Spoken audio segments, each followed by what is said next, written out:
Donc le second intérêt que j'y vois, c'est, on va dire, c'est une étape progressive.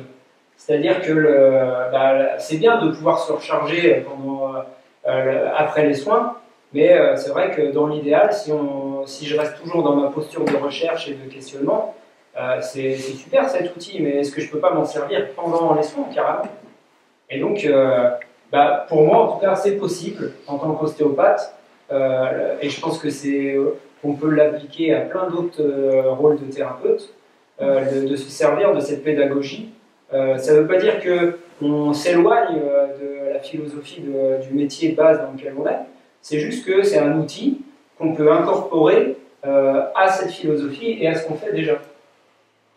Et quand je marque développer ensuite un état de supra-santé, c'est aussi simple que, forcément, si on trouve un moyen, là, pour moi, c'est la pédagogie de l'onde du dragon, mais s'il y a d'autres méthodes, tant mieux, de moins s'user pendant son travail, de plus s'économiser et de moins subir un petit peu toutes les perturbations que ça peut engendrer au niveau du champ énergétique, forcément, quand je vais faire mes exercices à chaque demi-journée, au mieux d'être là à réharmoniser des choses qui ont été perturbées dans la journée, ça me permet d'aller plus loin. Donc ça me permet d'explorer d'autres choses, toujours avec cette pédagogie. C'est grâce à ça aussi que ça m'a permis de créer mon enchaînement, de ne pas rester enfermé juste dans des zones de confort. C'est est-ce qu'on peut aller voir plus loin? Et si on va voir plus loin, dans quelle direction? Qu'est-ce que ça amène? Et donc ça, pour moi, c'est vraiment très intéressant, puisque là, après, on arrive dans le concret. C'est-à-dire, je vais demander, par exemple, à Sébastien, si tu veux bien venir en tant que patient. C'est juste pour expliquer, illustrer un petit peu ce que je veux dire. Je viens t'allonger sur le dos. Merci Sébastien, parce qu'il y a plein de gens qui, quand on leur dit sur le dos, qui se mettent sur le ventre. Non, mais ça veut dire quelque chose. Hein. Et donc, par exemple, Sébastien, il vient pour diverses raisons. Je m'aperçois qu'il y a besoin de donner du mou au niveau de ses psoas. Hein, les psoas iliaques, c'est donc des muscles qui s'accrochent sur toutes les lombaires et qui vont s'accrocher sur les parties internes de hanche. C'est un peu comme deux gros haubans pour le bas de la colonne lombaire. Ça permet un petit peu de faire ce mouvement-là, de faire un peu de rotation externe au niveau de la hanche et de flexion au niveau de la hanche. Donc, je vais utiliser, moi c'est une technique que j'aime bien, il y a un monsieur qui s'appelait Jones, qui était un ostéopathe, qui a remarqué qu'un jour où il était saturé de patients, il y avait un mec qui avait mal partout, il l'a mis dans un endroit à côté, et puis il a trouvé plein de coussins, et il a fait en sorte de le mettre dans une position où tout ce qui lui faisait mal était relâché. Et quand il est revenu le voir, ça allait mieux. Il s'est aperçu que quand on raccourcissait, quand on mettait le muscle en position relâchée, c'était plus facile d'aider à relâcher. Et donc là, c'est le principe. Si on a une jambe allongée comme ça, le psoas, lui, il est en position d'élongation. Ça ne veut pas dire forcément que ça se passe mal pour lui, mais par contre, s'il y a une grosse contracture, d'allonger la jambe, ça tire dessus. C'est pour ça qu'il y a des gens qui ne sont pas à l'aise pour dormir sur le dos, parce que quand ils se réveillent le matin, j'ai mal au lombaire, parce qu'ils ont des psoas qui sont trop courts. Donc là, quand on va repérer son psoas, qui correspond un petit peu à la zone où on a le fameux point de côté quand on court, quand on est étudiant, donc on nous apprend, d'ailleurs je ne le fais pas comme quand j'étais étudiant, on nous apprenait, alors on se met comme ça, tu te mets pas loin de la lésion, tu contrôles ici la main avec le muscle, tu mets la jambe en rotation externe, et tu es comme ça. Et tu attends 1 minute 30 que le muscle se relâche. Alors ça marche. On attend 1 minute 30, ça marche. Mais ça ne marche pas tout le temps. Ça ne marche pas tout le temps parce qu'il y a des gens pour qui la physiologie, et ça ne va pas être en rotation externe, il y a des gens nerveusement qui vont être trop tendus. Ça ne marche pas tout le temps parce qu'il y a des gens qui ont des jambes beaucoup plus lourdes que Sébastien et que du coup moi je ne suis pas non plus musclore. Du coup s'il a des jambes vachement plus lourdes, je vais être là à essayer de m'adapter et puis c'est moi qui vais être fatigué après la technique et c'est pas sûr que lui ça ait marché. Et donc quand on est comme ça, c'est si on se dit pour la même technique, comment je peux faire avec l'onde du dragon? Donc forcément, moi j'ai cherché et je me suis dit, bah, déjà plutôt que d'avoir le bras complètement emprisonné comme ça, bah, forcément on ne respecte plus l'angle des bras, l'un des calques du dragon, donc déjà on est forcément un peu limité. Donc déjà si on peut avoir un autre appui, là on peut faire des marches. C'est-à-dire que là déjà on vient se placer dans une posture où on peut respirer, on n'est pas coincé contre la jambe du patient. Hein. Donc là, je ne suis pas du tout dans le du dragon, mais je suis déjà dans une structure. C'est-à-dire que j'utilise mon squelette. Là, le poids de sa jambe, il est redirigé vers mon talon ici. Donc, tu peux dire un ressenti, parce que j'ai fait quelques séances d'ostéopathie, et comme je ne sens pas de douleur chez la personne aussi, c'est super agréable. Parce que si quand quelqu'un a l'ostéocervelle, il force, on sent ses tensions, il y a un échange de tensions, et c'est vrai que là... Exactement, c'est bien productif. On lutte l'un contre l'autre, et on ne travaille pas ensemble. Donc là, je regarde son psoas. Là, avec tout mon corps, toute ma structure, sans forcément parler d'être dans l'onde, mais l'onde, elle sert quand même à connaître sa structure. On va essayer de trouver la position où le muscle, il est plus content, c'est-à-dire où il se relâche le plus. Et c'est pas forcément ce qu'on pense, c'est ce qu'on sent. Et c'est pas la même chose. Donc là, c'est la position où c'est plus relâché, hein, et donc on peut y aller étape par étape. Qu'est-ce que je peux faire après pour améliorer? Le poids de sa jambe est dirigé que dans mon talon arrière. Donc qu'est-ce que je peux faire pour utiliser vraiment tout mon corps? Donc je peux utiliser déjà en sagittal la posture pour comprendre qu'est-ce qui peut faire que, ah bah oui, là déjà je suis mieux, je sens que je suis dans mes deux talons. Même déjà j'ai chaud et j'ai envie de sourire. Et même Sébastien, lui, il doit sentir que ça se relâche. Je n'avais jamais vécu ça. Je sens pas de tension chez le thérapeute, c'est la première fois.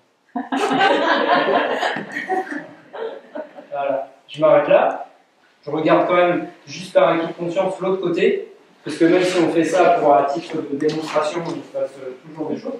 Et c'est toujours embêtant d'avoir quand même qu'un côté qui n'est pas à la même longueur que l'autre.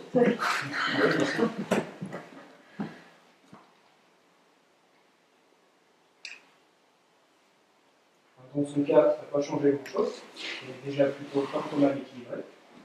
C'est vrai que c'est marrant, parce qu'on ne sent pas qu'il force. D'habitude, les ostéos, on sent à un moment, ils y vont, ils font quelque chose. Est-ce que je vais prendre une chaise? Alors, c'est pour montrer quelque chose dans différentes postures. Donc là, je parlais de quelque chose de sur un muscle. Mais quand on est assis, c'est pareil. Bon, Sébastien, pour différentes raisons, je suis amené à voir un petit peu les muscles sous-occipitaux, c'est-à-dire entre les premières cervicales et son occiput. Donc là, j'ai vu qu'il y avait du travail à faire à ce niveau-là. Donc je vais juste venir mettre mes doigts en contact avec ces muscles. Hein, là, on sent bien chez toi, bah, par exemple, à droite, c'est un peu plus tendu, tu vois, ici, entre là et là. Donc, quand moi j'ai commencé, j'ai appliqué mes techniques d'étudiant. Quand on est étudiant, qu'est-ce qu'on fait? Alors, on fait attention un petit peu à la posture du patient, à la sienne, mais on ne fait pas attention comme quand on est dans l'ombre. On peut être un peu comme ça, je ne vais pas dire qu'on s'endort, mais ça n'est pas loin. Puis là, mes mains bougent, même je devrais dire mes doigts bougent. Voilà. Donc là, on voit la tête de Sébastien qui bouge. Et moi, j'attends que ça se relâche. Alors ça marche, hein, mais ça peut durer longtemps. Puis moi, dans la posture dans laquelle je suis, ça me fatigue.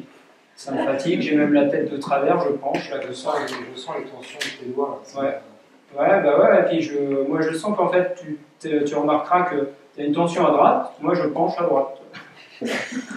Parce que je suis obligé de forcer, en fait, avec tout mon côté droit. Si tu avais été à gauche, sûrement ça aurait fait l'inverse. Ça crée même chez moi un réflexe de contraction. Donc tu arrives dans la structure contractée, donc c'est un réflexe de... Ouais. Après, ça va être différent pour chaque patient. Mais en tout cas, j'entends bien ton ressenti et je comprends bien ce que tu veux dire. Et du coup, comment je peux améliorer ça? Alors, déjà, ce que je peux améliorer, là, on parle vraiment on est toujours dans l'économie. Hein. Donc, déjà, est-ce que moi, je peux améliorer ma propre posture, sans parler de mouvement, hein, juste de posture? Déjà, si on respecte un petit peu l'enseignement qu'on reçoit dans la pédagogie du monde du dragon, on sait se positionner sur une chaise, on sait positionner ses pieds, positionner aussi ses hanches et ses genoux. pour pouvoir, en tout cas, trouver ce fameux point d'oscillation. Donc bah là, je sais que je peux osciller. Alors là, j'exagère, évidemment. Mais en même temps, au début, c'est aussi simple que ça. Donc déjà, je vais pouvoir me relâcher. Donc déjà, alors maintenant, je veux faire la même chose. Je veux relâcher les muscles. Donc je vais faire le même mouvement, mais sauf que tout à l'heure, je faisais que avec mes doigts. Là, je peux carrément utiliser tout vraiment. Là, je fais exprès de le faire un peu en plus grand. Même moi, ça me fait plaisir en fait de faire ça. Parce que j'ai l'impression de nager un petit peu. Là. Donc déjà, on sent que c'est pas pareil. Et puis pour moi, c'est pas fatigant parce que quand je viens là pousser, quand ça vient en tension sous mes doigts, là, je ressens jusque dans mes ischions sur la chaise et jusque dans certaines parties de mes pieds. Et quand je vais dans le yin, dans l'eau, on respire tous les deux. On fait du bien tous les deux, et puis là, et puis ça se relâche. Déjà, c'est plus pareil que tout à l'heure. C'est encore un peu tendu parce qu'il y a des choses qui tirent un peu plus bas, mais c'est différent. Et si on va passer, on va dire là, c'était pour quelque chose de plus articulaire. Si on passe sur quelque chose de plus, on va dire, plus organique, je vais te donner, si tu veux bien, Sébastien, de te mettre sur l'autre dos. C'est vrai que ce qu'on dit ostéopathe, c'est une technique globale, mais quand ils pratiquent, ils sont fragmentés. Là, c'était vraiment le doigt tout à l'heure. C'est la contraction du doigt. Et après, on sent. Là, il fait un soin global. Ils sont pas cohérents en fait, les autres. Il y en a plein qui travaillent très bien, quoi. Ça, tu vas arrêter déjà. Se lève un tout petit peu les pieds. Ouais, sur le côté. Alors, lâchez les bras sur le côté. Donc là, concrètement, un organe, je ne veux pas dire qu'il nous est plus cher que les autres, mais en tout cas, c'est très intéressant en tant que thérapeute et en tant que pratiquant de Qigong. Si par exemple, on veut avoir besoin de redonner de la mobilité dans la zone des reins. Je dis bien la zone des reins parce que la zone des reins, c'est assez complexe, c'est-à-dire que le rein en lui-même, il n'a pas forcément beaucoup de facteurs de maintien, c'est-à-dire il n'y a pas des ligaments, des trucs.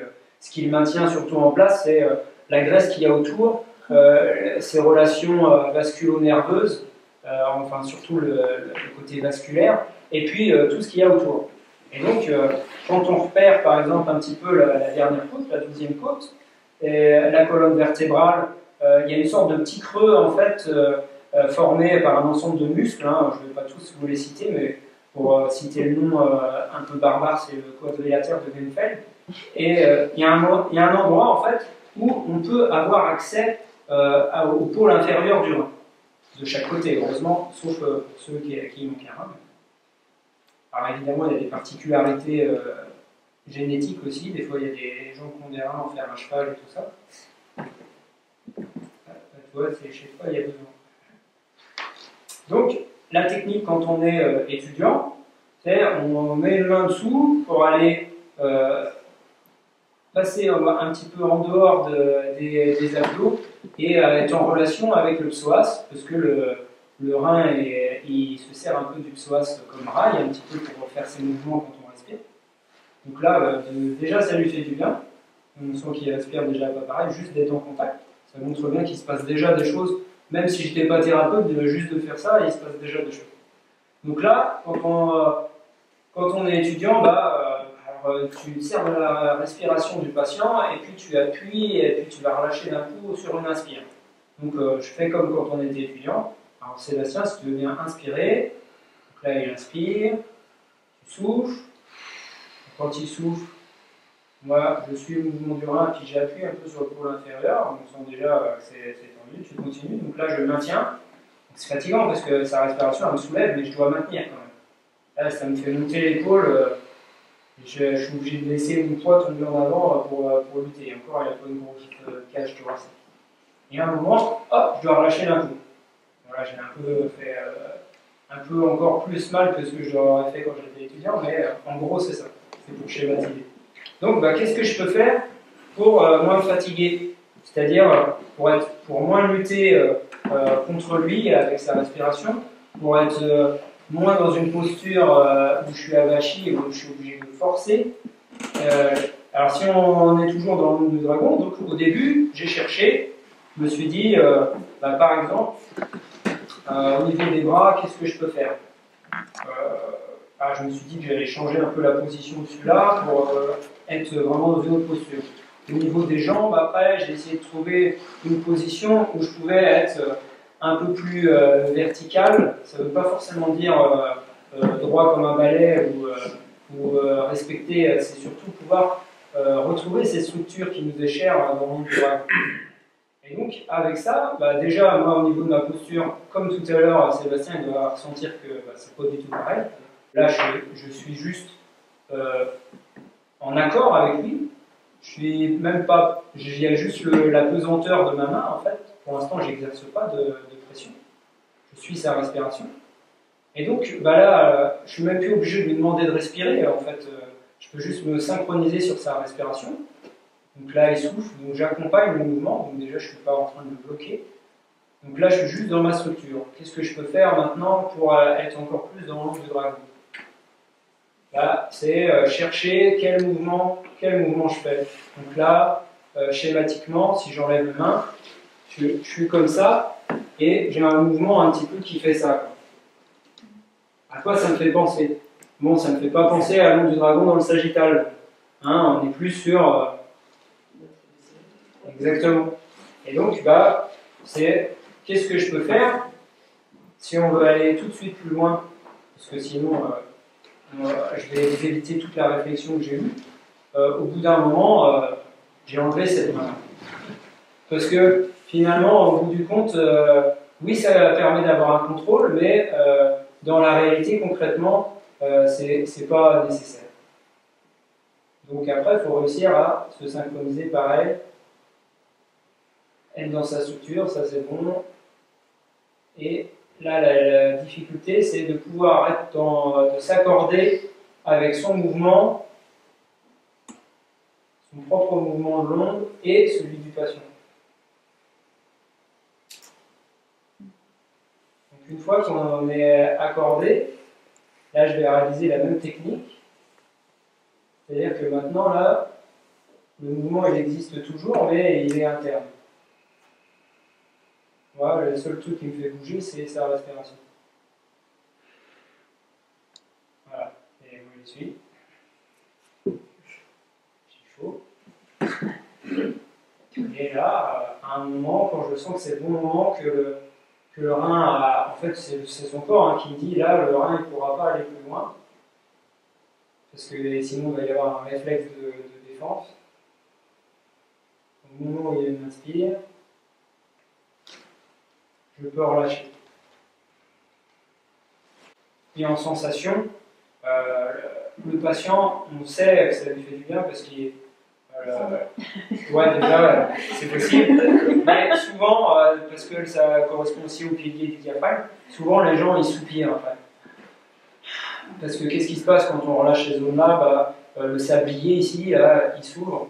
Et donc, tout ce qui est coincé là-haut, ça peut redescendre. Merci Sébastien. C'est très doux, hein. C'est vrai que